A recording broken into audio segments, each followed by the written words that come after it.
Hello everyone, हामी चाहिँ अहिले यो नेपाल र भारतको सिमानामा छु। ट्याक्कै आज मौसम पनि कस्तो राम्रो खुलेको छ। त्यो सँगसँगै हेर्नु त यहाँको भ्यूहरू पनि धेरै राम्रो छ। यो 10 गजा क्षेत्र पनि छ। यहाँ हामी सँगसँगै यो ट्याक्कै यो हाम्रो नेपाल र भारतको सिमानासँगै जोडिएको 10 गजा भनिन्छ यहाँलाई चाहिँ। त्यसरी हुनुहुन्छ आजको भ्यूहरू पनि राम्रो छ।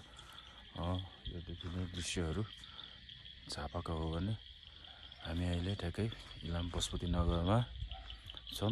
यो चाहिँ यहाँको सीमा क्षेत्रमा पर्दछ। साथै हाम्रो यता रहेको छ ठ्याक्कै नेपाल प्रहरीको चौकी सँगै इन्डियाको यतापट्टि रहेको छ। हामी अहिले इभिनिङ वकमा हिँड्दैछौँ। साथै हाम्रो डिपी ढुङ्गाना दाई पनि हुनुहुन्छ। हेलो दाई। Hello hello. हामी चाहिँ यो सानो भ्लगको लागि यहाँ आएको छौँ। Have a nice day.